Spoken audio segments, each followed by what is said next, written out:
ছোটবেলা থেকে আমরা পড়ে এসেছি বাংলাদেশ একটি উন্নয়নশীল দেশ। কিন্তু এবার আমরা আসলেই উন্নয়নশীল দেশের তালিকায় যাচ্ছি অনুন্নত দেশ থেকে। প্রশ্ন হলো, এই পরিবর্তন কি শুধুমাত্র সম্মানের, নাকি এর সঙ্গে রয়েছে নতুন কিছু challenge? List developed country, developing country, developed country, এই প্রত্যেকটা বিষয় আসলে কি? চলুন সহজভাবে পুরো বিষয়টি জেনে নেওয়া যাক। বিশ্বের দেশগুলোকে উন্নতির ভিত্তিতে মূলত তিনটি স্তরে ভাগ করা হয়। এই শ্রেণীবিন্যাস করে থাকে ইউনাইটেড নেশনস এবং অন্যান্য আন্তর্জাতিক সংস্থা। লিস্ট ডেভেলপড কান্ট্রি, এগুলো হলো বিশ্বের সবচেয়ে পিছিয়ে থাকা দেশগুলো। এখানে সাধারণত দেখা যায় খুব কম মাথাপিছু আয়, শিক্ষা ও স্বাস্থ্য ব্যবস্থা দুর্বল, অর্থনীতি খুব সীমিত ও ঝুঁকিপূর্ণ। বর্তমান বিশ্বের প্রায় ৪৫টি দেশ এলডিসির তালিকায় রয়েছে। ডেভেলপিং কান্ট্রি, এই দেশগুলো উন্নতির পথে রয়েছে।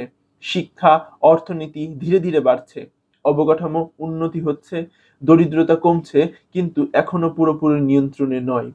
যেমন এর মধ্যে রয়েছে ভারত, ভিয়েতনাম এই ক্যাটাগরিতে পড়ে। ৩ নম্বরে রয়েছে ডেভেলপড কান্ট্রি, এগুলো হলো সবচেয়ে উন্নত দেশ। এর রয়েছে উচ্চ মাথাপিছু আয়, উন্নত শিক্ষা ব্যবস্থা ও স্বাস্থ্য ব্যবস্থা, শক্তিশালী শিল্প ও প্রযুক্তি। এই ক্যাটাগরিতে রয়েছে যুক্তরাষ্ট্র, জাপান, জার্মানি।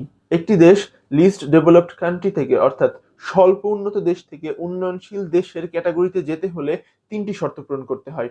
এই ৩টি শর্ত হচ্ছে, ১ নম্বরে রয়েছে পার ক্যাপিটা অর্থাৎ মাথাপিছু আয়।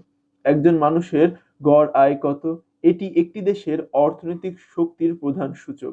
নির্দিষ্ট একটি সীমার উপরে উঠতে হয়। প্রতি ৩ বছর পর পর এটি রিভিউ করা হয়। ২ নম্বরে রয়েছে হিউম্যান অ্যাসেট ইনডেক্স। এটি মানুষের জীবনযাপনের মান মাপে। যেমন শিক্ষা, একটি দেশের কত শতাংশ মানুষ স্বাক্ষর করতে পারে, একটি দেশের কত শতাংশ মানুষ স্কুলে যায়, একটি দেশের কত শতাংশ মানুষের পুষ্টির চাহিদা পূরণ হয়েছে বা মৃত্যুর হার কতটা কমেছে, অর্থাৎ কতটা শিক্ষিত ও সুস্থ সেটি এখানে গুরুত্বপূর্ণ। ৩ নম্বরে রয়েছে economics and environment vulnerability index. একটি দেশ কি পরিমাণে প্রাকৃতিক দুর্যোগ মোকাবেলা করতে পারে, কি পরিমাণে অর্থনৈতিক ধাক্কা রক্ষা করতে পারে এবং রপ্তানির ওপর কতটা নির্ভরশীল, এগুলো বিচার বিশ্লেষণ করা হয়।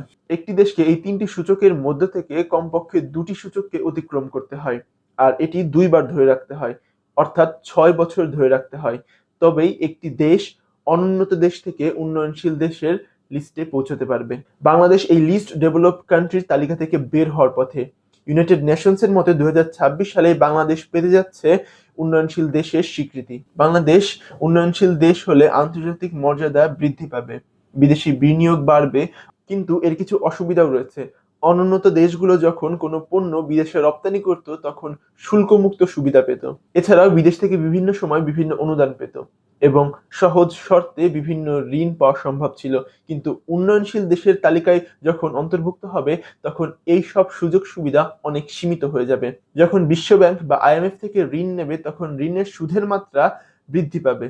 এছাড়াও বিশ্বব্যাংক বা আইএমএফ থেকে ঋণ নেওয়ার ক্ষেত্রে বিভিন্ন সময় তারা বিভিন্ন শর্ত দিয়ে থাকে, যেমন পেট্রোল বা কৃষি খাতে আমাদের দেশ ভর্তুকি দিয়ে থাকে, কিন্তু তখন সেই ভর্তুকি দেওয়া থেকে বিরত থাকতে হয়, যার ফলে পেট্রোল বা কৃষি পণ্যের দাম বৃদ্ধি পেতে পারে।